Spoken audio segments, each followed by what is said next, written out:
Hello students, मैं भाई Sanjay Mishra classes में आप सभी का स्वागत है।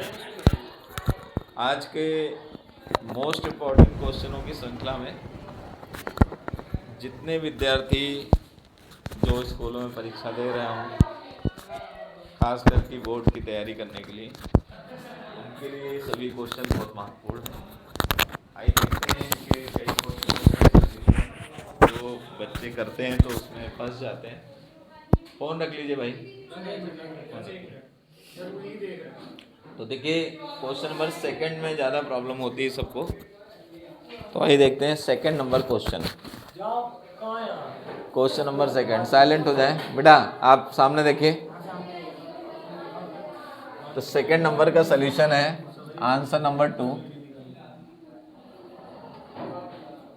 अब देखिए, क्वेश्चन ऑफ सर्कल है x square plus y square is equal to a square.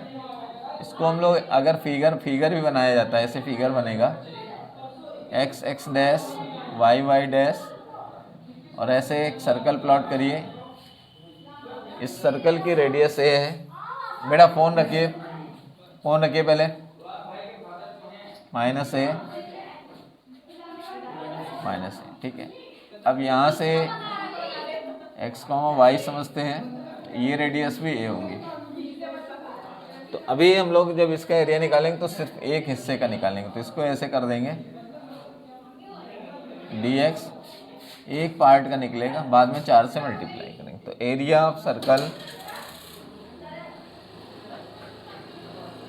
तो एरिया ऑफ सर्कल जो होगा इसका कैपिटल ए बराबर लिमिट 0 टू ए, और यहाँ पर under root a square minus x square.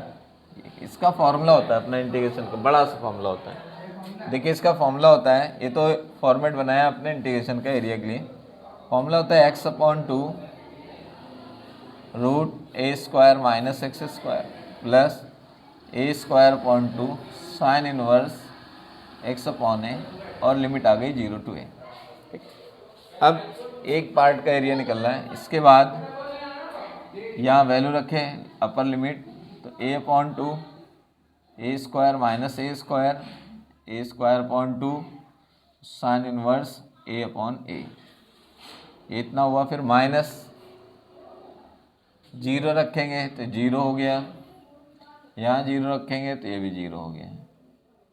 तो इस पूरे का रिजल्ट 0 हुआ। अब इसको हम लोग सॉल्व करते हैं। तो capital A is equal to a upon 2 into 0, a upon 2 a square upon 2 sine inverse 1। Sine inverse 1 की जो वैल्यू होती है पाई बाई 2 होती है, तो ये हो गया पाई ए स्क्वायर अपॉन 2, ठीक है। कितना हो गया? पाई ए स्क्वायर अपॉन 2। तो लेकिन एक 2 यहाँ था, एक पाई बाई 2, तो ये हो गया 4, ठीक। अब ये एक पार्ट का है, अगर पूरे का सर्कल का एरिया निकालेंगे, कंप्लीट एरिया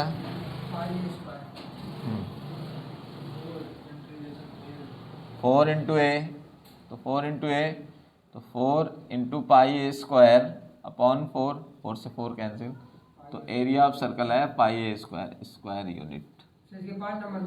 हाँ, 5 मार्क्स की बहुत अच्छी प्रॉब्लम है एरिया से रिलेटेड, ठीक है। स्टेप तो नहीं छूटा? कुछ नहीं छूटा, सब बिल्कुल वेल बैलेंस फिगर जरूर प्लॉट करना है। हाँ, अगला क्वेश्चन है, देखिए यहाँ पर 5th नंबर। 5th नंबर में दोनों क्वेश्चन एक ही फॉर्मेट का है। इसे लीनियर डिफरेंशियल इक्वेशन कहते हैं, LDE सबसे अंतिम पार्ट होता है मैथमेटिक्स का। तो जो लीनियर डिफरेंशियल इक्वेशन होती है LDE के अंतर्गत, LDE रैखिक अवकल समीकरण, हिंदी में कहते हैं रैखिक अवकल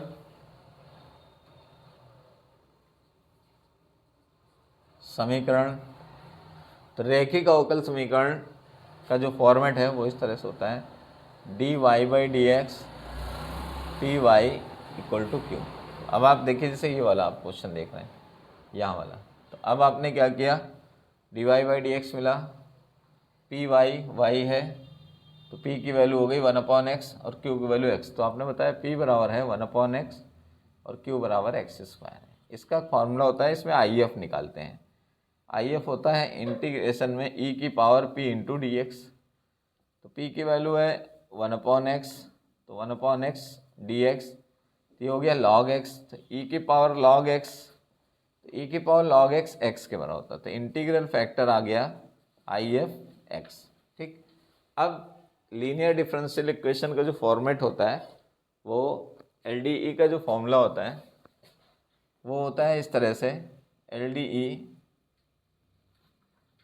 बराबर y into I F integration में q into I F d x plus c, ऐसे लिखा है, तो ये फॉर्मूला है पूरा।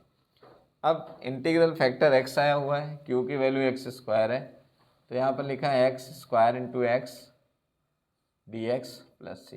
ये बड़ा सिंपल सा इंटीग्रेशन होता है, आई एफ की value x into x y, x cube का इंटीग्रेशन होता है एक्स की पावर 4/4 प्लस सी, तो x y is equal to x power 4।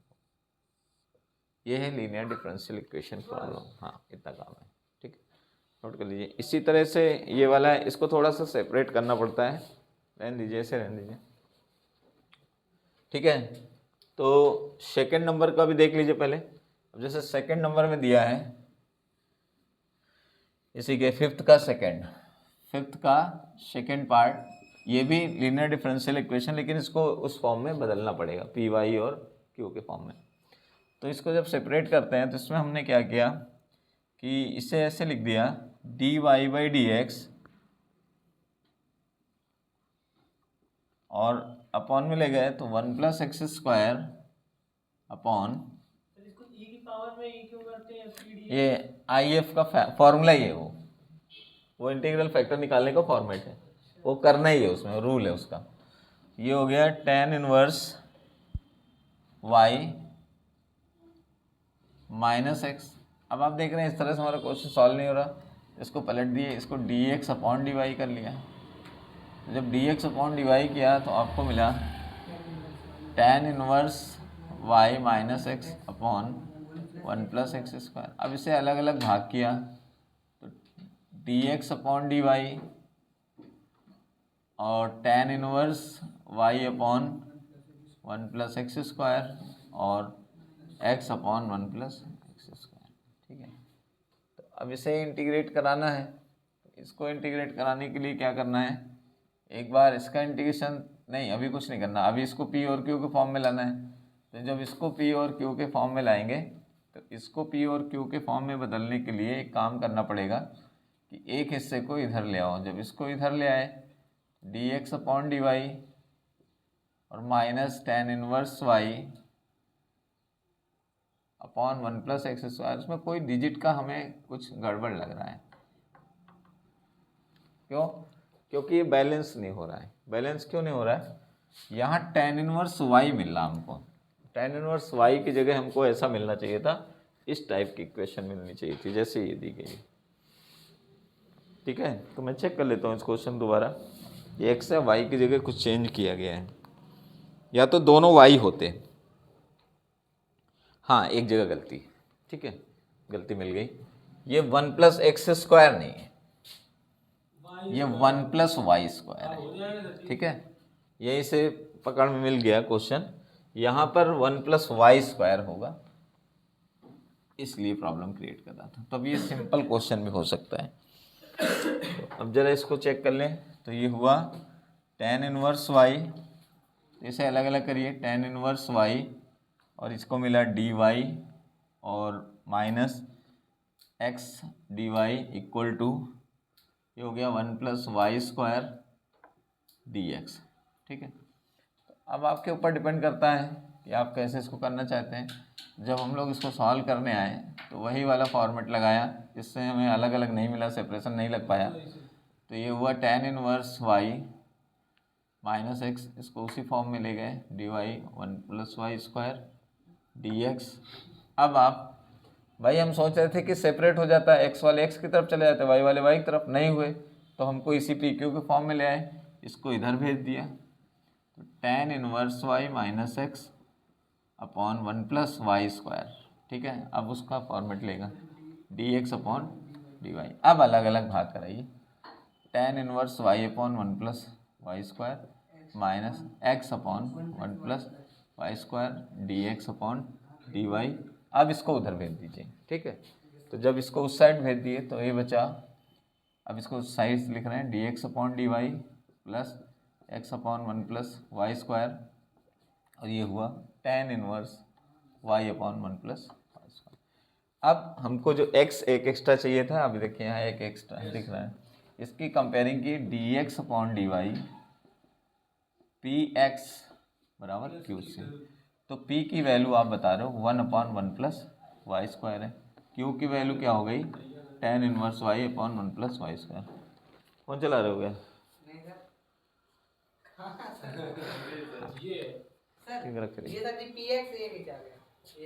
ये फॉर्मेट है, इसी से तो कंपेयर करते हैं, इसी को तो लीनियर डिफरेंशियल इक्वेशन कहते हैं। अब आप आई एफ और ये वाला फॉर्मूला लगा देंगे, हो जाएगा। देखिए वहाँ पर y था, x था, तो x तो नहीं बन रहा था, y किया गया तभी बनता है। तो ये भी ध्यान रखा करिए कि अगर इक्वेशन नहीं बन रही है तो समझ जाइए कि कुछ डिजिट में प्रॉब्लम है। बाकी के सारे क्वेश्चन आपको आते हैं, बहुत इंपॉर्टेंट है। देखिए पहला क्वेश्चन है एस डी से related, angle between two line and shorted distance. दूसरा area of application of integration से। तीसरा मैट्रिक्स से रिलेटेड प्रॉब्लम है। चौथा मैट्रिक्स का इन्वर्स, सबसे कॉमन क्वेश्चन होता है इन्वर्स का यूज कर। ये एल डी ई के दोनों क्वेश्चन हैं। छठे नंबर पर क्वेश्चन है डेफिनेट इंटीग्रेशन का, सबसे रटा हुआ है। इसका मैंने आंसर नहीं लिखा, लेकिन आप लोग आंसर जानते हैं। बताइए इसका आंसर क्या आता है? 0 to pi x d x upon a square. तो इसका आंसर आता है pi square upon 2 a b. तो ध्यान रखिएगा आंसर आएगा pi square upon 2 a b, ठीक है। इसके बाद सबसे ज़्यादा आने वाला, सब अनसॉल्व पेपर 2019 से लेकर 2024 तक देख डालिए, हर सेट में ये क्वेश्चन जरूर आता है। 2 पार्ट का। अब यहाँ फंक्शन बदल भी सकते हैं, ऐसी कोई दिक्कत नहीं। तो y1 y2 लेट करेंगे और अलग अलग डिफरेंशिएट करेंगे, वो भी कैसे? लॉग लेके, ठीक। ये LPP से रिलेट करता हुआ है। इसमें तो सिंपल x y की वैल्यू निकालनी पड़ती है और 2 लाइनें खींचेंगे, ग्राफ बनेगा, उसके बीच का शेडेड रीजन निकालना होता है, ठीक है।